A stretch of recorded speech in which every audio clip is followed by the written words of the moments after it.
Kalagayan ng mga OFW. Nanggaling sa Pilipinas,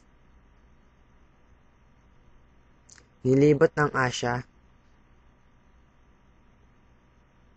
umabot sa Europa, hanggang sa Amerika. At may isang lahing nangingibabaw sa lahat. Sa inyong palagay, kanino kayang lahi iyon? Ang sagot ay walang iba kundi ang ating lahi, mga Pilipino. Nakipagsapalaran sila sa ibang bansa, sa lugar na hindi sila sanay mamuhay. Kung inyong mapapansin, sila ngayon ang tinagurian nating mga bagong bayani. Pero ano nga ba talaga ang nagbunsod upang mayroong silang mga bagong bayani? OFW ang tawag sa kanila. Umalis sila ng bansa upang magtrabaho. Dahil ang akala nila magbabago ang kanilang buhay kung sila ay nasa abroad. Wala silang alam-alam na hindi lahat ng siniswerte makipagsapalaran. Ang mga sumusunod ay mga kwento ng tagumpay at hirap na dinanas ng mga OFW. Ito ay mga kwentong hango sa isang palabas na aming napanood. Ang Pinoy sa likod ng sikat na animation film na Up! The most fulfilling part of my work is actually being able to tell stories every day to other people who like telling stories. Isa si Ronnie sa animators ng mga sikat na animated movies na ginawa sa Amerika. At sa pinakahuling Pixar Animation Studio produced na Up, siya ang story supervisor.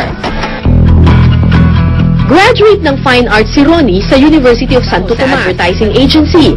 At nang mapetisyon siya sa Amerika noong 1989, nagsimula ang kanyang karera bilang animator. It's almost a long story. I started at Warner Brothers, and then I went to DreamWorks, and after DreamWorks I applied at Pixar.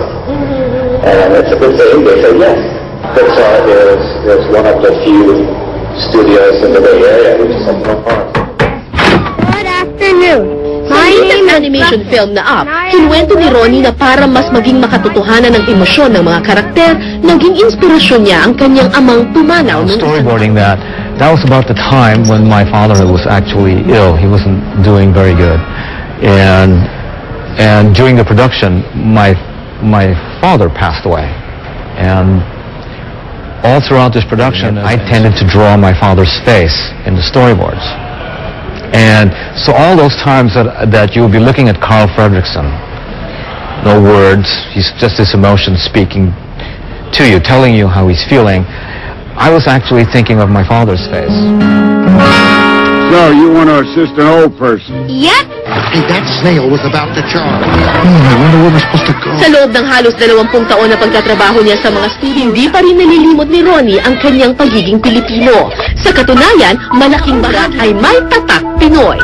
So ito, sabi mo, nilalagay mo yung pagka-Filipino mo in your work. Paano? And sometimes, you can't be as overt as that. So what you do is that you work with the stories in your own life, and you put them in the stories that you're working in. Kung titingnan mo yung aquarium, kung saan nilagay si Nemo, meron dong nipahat meron dong bahay kubo Nung nakita ko yun, sabi ko, kinilabutan talaga ako. Kasi sabi ko, ay, may Pilipino na gumawa nito. And it's just amazing kung paano nila nailagay ang kanilang pagka-Pilipino sa isang all-American movie. Ito naman ay mga kwento ng sinawing palad ng mga 12 oras ang biyahe bago makarating ng bayan ng Tabuk sa Kalimantan. Mga residente dito kasi bagal ng kanilang kuligli ang kanilang pag-asenso. Mabagal lang umasenso dito dahil nga walang diretsong trabaho, walang permanenteng trabaho.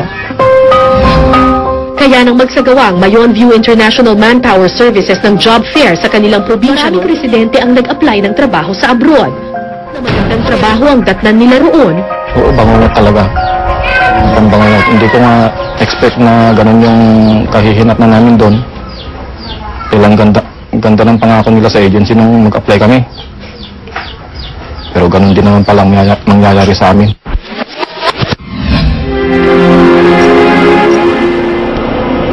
Noong August 28, dalawang galing Maldives ang umuwi ng Pilipinas. Ako si Fidel Agpawa, dating nagtatrabaho sa Bukid, pero nagdesisyong magtrabaho sa Maldives bilang mason. Pero pagdating sa Maldives, iba sa pinasukang trabaho at sa kanyang mga kasamahang Pilipino. Ako dahil yung trabaho namin doon, hindi talaga trabaho ng mason. Dahil simula nung nandun kami, ginawa namin yung demolition, mano-mano. Actually, wala akong nakuhang sahod doon. Mabigat na nga ang trabahong pinagagawa sa kanila, hindi pa raw sila binibigyan ng malinis na tubig na maiinom. Yung ininom namin, inintay namin tapos naglagay kami ng nagsasahod dun sa bubong ng bahay, ng accommodation na magpupunta dun sa syntex na lagayan ng inumin namin. Ganun palagi po sila dun sa kabilang isla. Kapag hindi umuulan, maging ang tubig dagat, pinagtitiisan na rin nilang inumin. Pag talagang walang ulan, please kami sa mga bahay na mamalimos na para lang may mainom. Kasi hindi naman pwedeng inumin yung kan, galing sa desalination, saka galing sa deep well na pinagbibiguan namin. Subalit kahit maraming hindi pinalad sa ibang bansa, marami pa rin umaasa na magbabago ang kanilang buhay sa pangingibang bansa.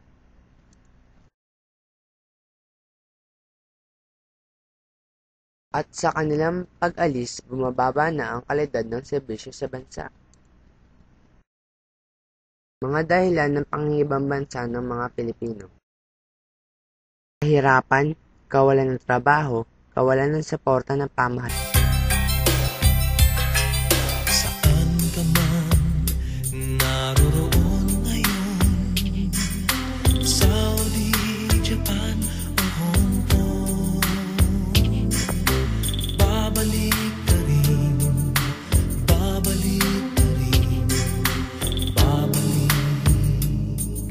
ka rin.